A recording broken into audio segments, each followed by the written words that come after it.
नमस्कार।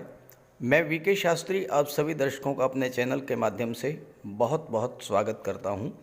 20 अप्रैल 2023 पूरे 99 वर्ष के बाद एक ऐसा दुर्लभ ग्रह संयोजन आपकी कुंडली में बनने जा रहा है जब सूर्य, बुध, राहु और चंद्रमा एक साथ एक ही भाव में गोचर करेंगे और आपकी कुंडली में चतुर्ग्रही योग बनेगा। और इसके ठीक 2 दिन के बाद देवगुरु बृहस्पति भी मेष राशि में आ जाएंगे सूर्य के साथ, और ये चतुर्ग्रही योग 15 मई 2023 तक बनेगा। 20 अप्रैल 2023 को वर्ष 2023 का पहला सूर्य ग्रहण लगने जा रहा है जो 8 राशियों की किस्मत चमकाने जा रहा है। इन 8 राशियों की जीवन की दशा और दिशा बदलने वाली है, क्योंकि 20 अप्रैल को सूर्य उच्च के होंगे और सूर्य के साथ बुध और चंद्रमा भी होंगे। और अगर आपने इस दिन सूर्य को प्रसन्न कर लिया तो भगवान भुवन भास्कर आपके रोग, शोक, कष्ट, पीड़ा तो दूर करेंगे ही, राहु जन्य पीड़ा से भी आपको मुक्ति दिलाएंगे। 20 अप्रैल को जो ग्रह स्थितियां बन रही हैं वो आपको धन कुबेर बनाने वाला होगा, कुबेर के खजाने की ओर ले जा रहा होगा ये चतुर्ग्रही योग। क्योंकि जब एक साथ 4 ग्रह एक ही राशि में गोचर करेंगे तो उसका सकारात्मक प्रभाव तो पड़ना ही है। इस वीडियो में हम आपको बताएंगे कि इस चतुर्ग्रही योग के बनने का क्या प्रभाव पड़ेगा आपके जीवन पर। साथ ही ये भी चर्चा करेंगे कि ये सूर्य ग्रहण 20 अप्रैल को किस समय से शुरू होगा, किस समय पर समाप्त होगा, सूतक काल क्या होगा और भारत में इस सूर्य ग्रहण का क्या प्रभाव पड़ेगा, क्या क्या सावधानियां बरतनी होंगी, क्या क्या उपाय करने होंगे, और साथ ही साथ गर्भवती महिलाओं को ग्रहण के दौरान क्या क्या विशेष सावधानियां बरतनी होंगी। फिर बात करेंगे कुंभ राशि के जातकों पर सूर्य ग्रहण के पड़ने वाले प्रभाव को लेकर, जो अगले 1 माह तक प्रभावी रहेगा आपके जीवन में। ये विश्लेषण आपकी चंद्र राशि के आधार पर किया जा रहा है। वीडियो के अंत में मैं आपको भगवान भुवन भास्कर सूर्यदेव के उपाय भी बताऊंगा। दूसरी बात, कमेंट बॉक्स में किसी भी अनजान व्यक्ति के द्वारा दिए गए नंबर पर भूल करके भी कांटेक्ट मत कीजिएगा, आपके साथ फ्रॉड हो सकता है। 20 अप्रैल को एक अद्भुत विलक्षण ग्रहों का संयोजन बनने जा रहा है आपकी कुंडली में, और ये दुर्लभ संयोग 99 ईयर्स के बाद बनने जा रहा है। सूर्य, चंद्रमा, बुध और राहु एक साथ गोचर करेंगे आपकी कुंडली में, और जब 4 ग्रह एक ही राशि में गोचर करें तो इसका विशेष प्रभाव पड़ता है। सूर्य ग्रहण के 2 दिन के बाद चंद्रमा तो राशि परिवर्तन करके अगली राशि में गोचर करेंगे, लेकिन देवगुरु का गोचर मेष राशि में हो जाएगा और चतुर्ग्रही योग 15 मई तक प्रभावी रहेगा। हालांकि 20 अप्रैल को चंद्रमा पर राहु का प्रभाव पड़ने से आपका मन अशांत रह सकता है, मन की एकाग्रता भंग हो सकती है, नेगेटिव फीलिंग्स मन में आ सकती हैं। इसलिए मन को शांत रखने के लिए सूर्य के मंत्रों का जाप करते रहें, भगवान भोले शंकर की भी उपासना करें। जब कोई ग्रह पीड़ित अवस्था से गुजरने के बाद उससे बाहर निकलता है तो अत्यंत शुभ फल प्रदान करता है। सूर्य 20 अप्रैल को अंश बल से भी कमज़ोर रहेंगे। 20 अप्रैल को सूर्य का अंश बल 5 डिग्री होगा, जबकि ठीक 1 सप्ताह के बाद 27 अप्रैल को सूर्य का अंश बल 12 डिग्री हो जाएगा। सूर्य युवावस्था में होंगे और उच्च की राशि में गोचर करते हुए अपने सभी शुभ फल प्रदान करेंगे। सूर्य के साथ बुध और गुरु भी होंगे। बुध भी इस समय अंश बल से मजबूत होंगे। बुध का अंश बल 19 डिग्री होगा और सूर्य बुध का अंतर 10 डिग्री से कम होने के कारण इस समय बुधादित्य राजयोग का पूरा लाभ आपको मिलेगा। ज्योतिष शास्त्र में सूर्य, बुध और गुरु ये 2 ऐसे ग्रह हैं जो राहु पर नियंत्रण कर लेते हैं। बुध अगर मजबूत हों तो राहु पर नियंत्रण करते हैं और गुरु तो राहु पर नियंत्रण करते ही करते हैं। तो बुध के प्रभाव से राहु भी अपना सकारात्मक फल देना शुरू करेंगे।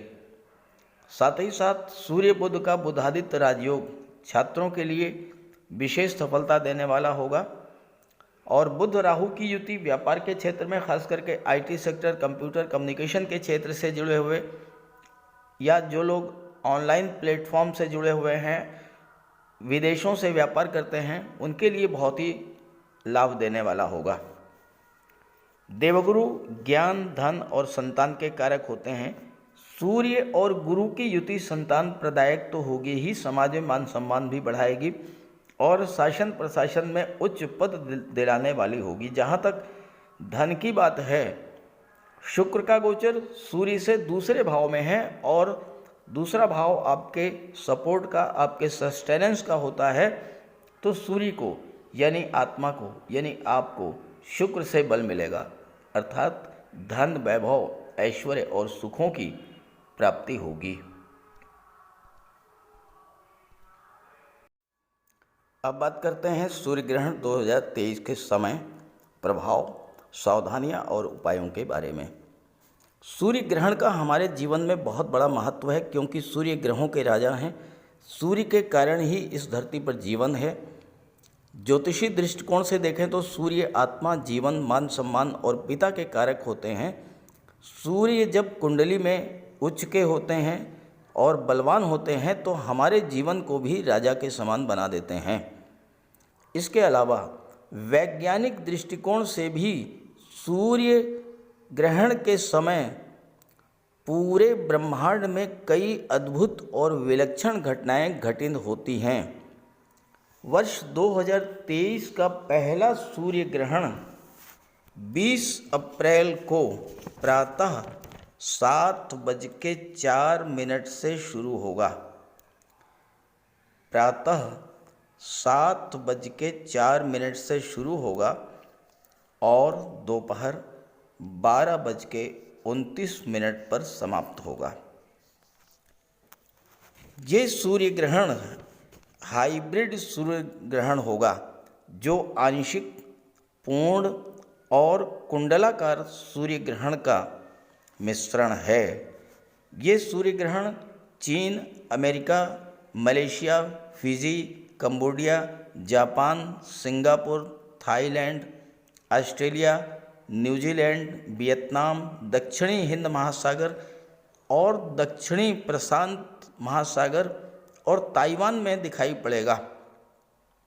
जिन स्थानों में सूर्य ग्रहण दिखाई देगा वहाँ सूतक काल मान्य होगा और सूतक काल सूर्य ग्रहण लगने से 12 घंटे पहले शुरू हो जाता है। हालांकि भारत में ये सूर्य ग्रहण दिखाई नहीं पड़ेगा और इसलिए भारत में सूतक काल मान्य नहीं होगा, लेकिन इसका प्रभाव तो कुंडली पर पड़ेगा। ग्रहण के समय अगर किसी बच्चे का जन्म होता है तो इसका प्रभाव जरूर पड़ेगा। ग्रहण का प्रभाव कम से कम 1 माह तक रहता है। अब बात करें सावधानियों के बारे में। ग्रहण के दौरान क्या क्या नहीं करना चाहिए। किसी भी शुभ कार्य को वर्जित किया गया है, जैसे गृह प्रवेश, शादी ब्याह, भवन का निर्माण या अन्य कोई शुभ कार्य, क्योंकि इस दौरान राहु केतु का प्रबल प्रकोप रहता है और बनते बनते काम बिगड़ जाते हैं। ग्रहण के दौरान कई सावधानियां बरतनी चाहिए। ना तो भोजन बनाना चाहिए और ना ही ग्रहण करना चाहिए। जल भी ग्रहण नहीं करना चाहिए। विशेष परिस्थिति में अगर आपको जल ग्रहण करना है तो जल में पहले से तुलसी डाल करके रखें, तुलसी के पत्ते, और उसे ग्रहण करें।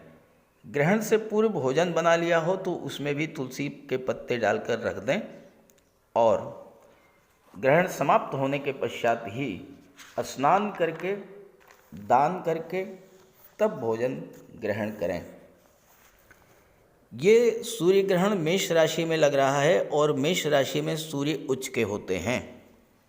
ग्रहण के समय सूर्य पीड़ित होते हैं और अपना फल प्रदान करने में सक्षम नहीं होते हैं, इसलिए हमें ग्रहण के दौरान विशेष सावधानी भी बरतना चाहिए और सूर्य के उपाय भी करते रहना चाहिए। ग्रहण के दौरान सोना नहीं चाहिए और गायत्री मंत्र और आदित्य हृदय स्तोत्र का पाठ करते रहें, इससे आपको बहुत बड़ा लाभ होगा। सूर्य ग्रहण के बाद स्नान अवश्य करें। सूर्य ग्रहण के दौरान किए गए जप तप का लाभ कई गुना प्राप्त होता है और इसके अलावा स्नान के बाद दान का भी विशेष महत्व है। इससे ग्रहण दोष भी कम हो जाता है। अब बात करते हैं गर्भवती माताओं के लिए विशेष सावधानियां। सूर्य ग्रहण के दौरान गर्भवती महिलाओं के लिए विशेष सावधानियां रखनी चाहिए। सबसे पहली बात, तेज धार और नुकीली वस्तुएं जैसे कैंची, चाकू, सुई, आलपिन, इन सब का प्रयोग नहीं करना है। यहाँ तक कि चाकू, सुई, आलपिन ये चीज़ें आपको स्पर्श भी ना करें, इससे नेगेटिव प्रभाव पड़ता है। इस दौरान बाल और नाखून भी नहीं काटना चाहिए, इससे गर्भस्थ शिशु पर प्रभाव पड़ता है।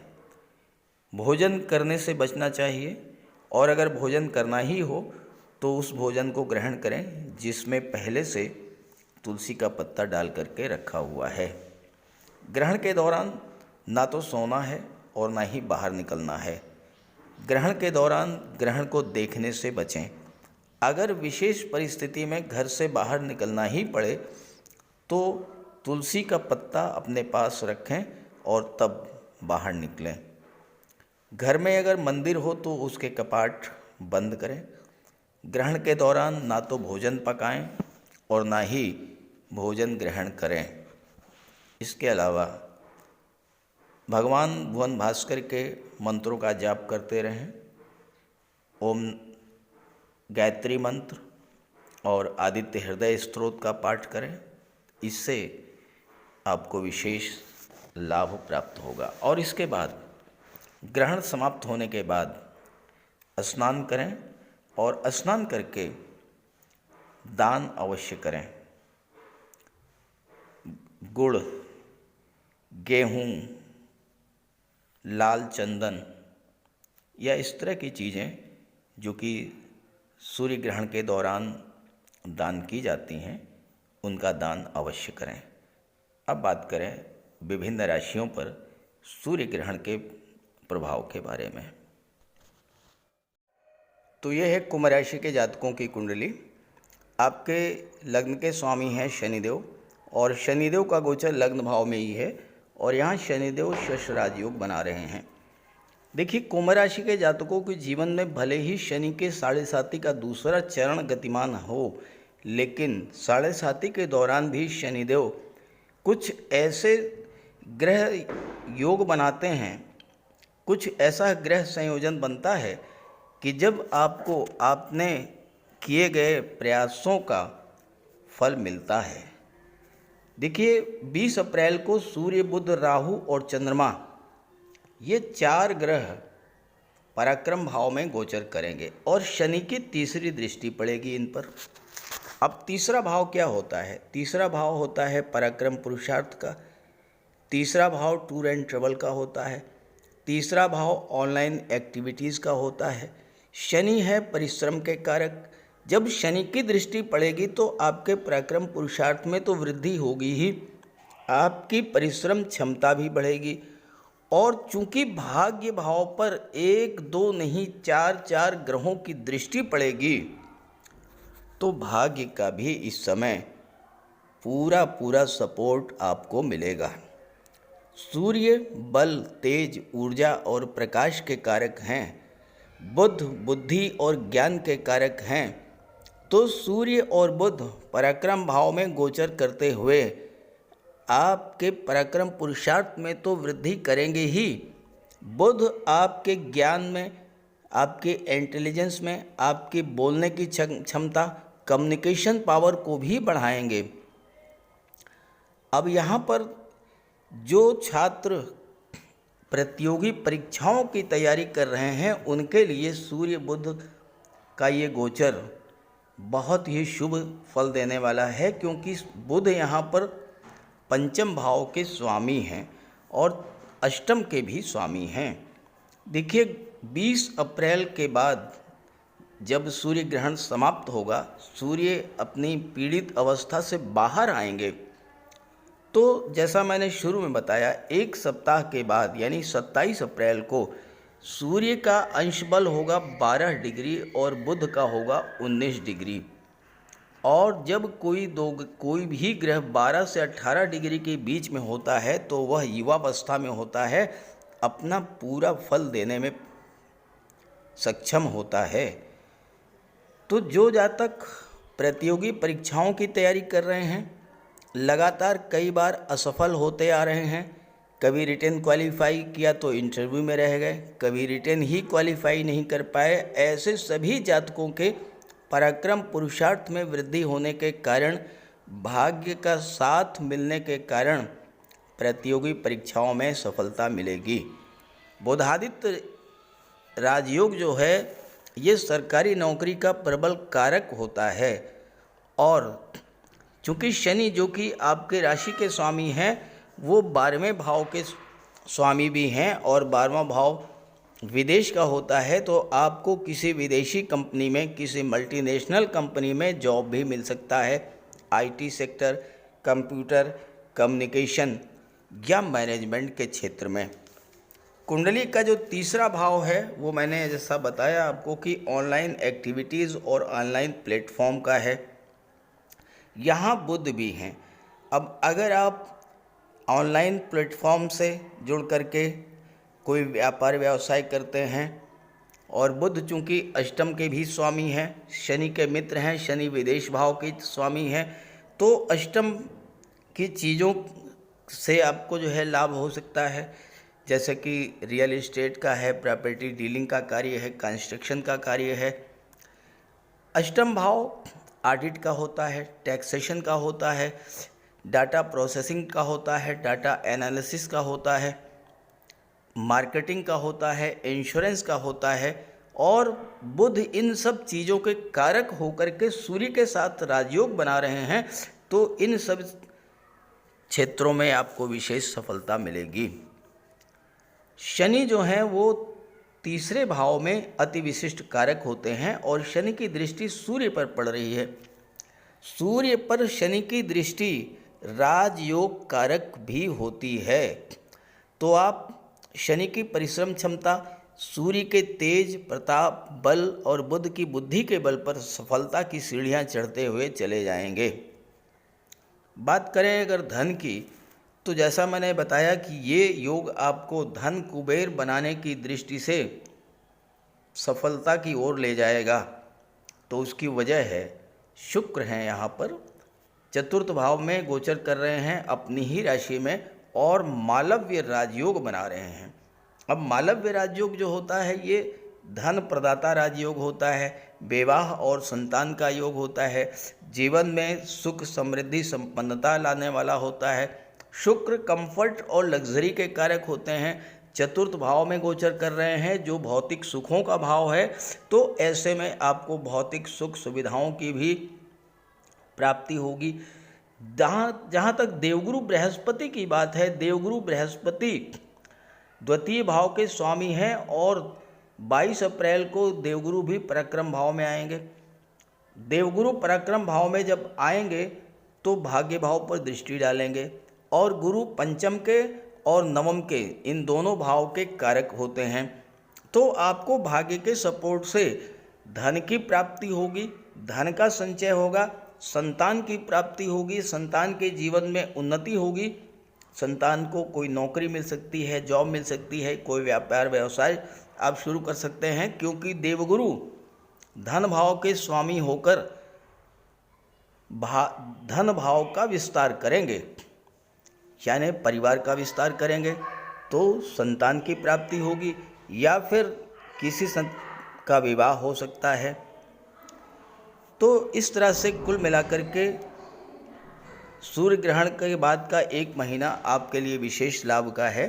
और अधिक लाभ मिले इसके लिए आप सूर्य का उपाय अवश्य कीजिएगा। बात करते हैं उपायों पर। अगर अभी तक आपने सूर्य देव का उपाय नहीं किया है तो अवश्य कीजिए। सूर्य देव की आराधना करें। खास करके छात्रों को या जो कॉम्पिटिटिव एग्ज़ाम्स की तैयारी कर रहे हैं उन्हें तो सूर्य के उपाय अवश्य करने चाहिए। सूर्य आत्मा के कारक हैं। इस पृथ्वी पर सूर्य के कारण ही जीवन है और सूर्य की ही ऊर्जा, प्रकाश और ऊष्मा से हम कार्य करने में सक्षम होते हैं। सूर्य देव की आराधना करेंगे, आत्मा को बल मिलेगा, आत्मविश्वास में वृद्धि होगी, कार्य करने की ऊर्जा प्राप्त होगी, जीवन में रोशनी आएगी, भाग्य चमक जाएगा और फिर आप सफलता की सीढ़ियां चढ़ते चले जाएंगे। तो प्रातःकाल स्नान करते समय जल में लाल पुष्प या केसर डाल करके स्नान कीजिए। इसके बाद सूर्योदय से 1 घंटे के भीतर सूर्य देव को अर्घ्य दीजिए। तांबे के लोटे में जल, अक्षत, लाल पुष्प, रोली, लाल चंदन ये डाल करके सूर्य देव को अर्घ्य दीजिए। ध्यान रखें कि सूर्य देव को अर्घ्य 3 बार में देना है। 1 लोटे जल को आपको 3 बार में अर्घ्य देना है और साथ ही साथ इस बात का ध्यान रखना है कि जो जल है वो आपके पैरों पर ना गिरे। इसके बाद गायत्री मंत्र का जाप करें, आदित्य हृदय स्तोत्र का पाठ करें। छात्रों को तो सूर्य का ये उपाय नियमित रूप से करना चाहिए क्योंकि सूर्य ही सरकारी नौकरी के कारक हैं और आज के युग में हर छात्र का सपना होता है कि वो आईएएस बने, आईपीएस बने या शासन प्रशासन में उच्च पदस्थ अधिकारी बने और सूर्य इन सब के कारक होते हैं। सूर्य पिता के कारक हैं। पिता का सम्मान कीजिए, उनकी सेवा कीजिए, उनके मार्गदर्शन में आगे बढ़िए। यदि किसी तरह का कोई विवाद भी है तो उसे भुला दीजिए और उन्हें किसी तरह का कष्ट तो बिल्कुल न दें। इससे सूर्यदेव को बल मिलेगा। सूर्यदेव को बल प्राप्त हो इसके लिए रविवार को नमक का सेवन न करें। दलिया, दूध, दही, गुड़, गेहूं की रोटी इन सब का प्रयोग करें। रविवार के दिन सूर्यदेव को अर्घ्य देने के बाद एक तांबे की अंगूठी या तांबे का छल्ला ये धारण करें और जितनी आपकी क्षमता या सामर्थ्य हो यथाशक्ति लाल वस्त्र, गुड़, गेहूं, मसूर की दाल या तांबे का दान करें। गौ माता की सेवा करें, उन्हें रोटी दें, चींटियों को चीनी दें, मछलियों को आटे की गोली खिलाएं। ध्यान रखें कि जो भी उपाय करें यो पूरे मन से करें। उपाय करते समय सूर्यदेव का ध्यान करें और साथ ही साथ अहंकार और क्रोध इनसे दूर रहें। आप ये उपाय करके देखिए, जीवन में इतना बड़ा परिवर्तन आएगा कि आप कल्पना नहीं कर सकते। तो मेरी बात से सहमत हों तो उपाय शुरू कर दीजिए और वीडियो अच्छा लगा हो तो अपने साथियों को, मित्रों को भी ज़रूर शेयर कर दीजिएगा। नमस्कार।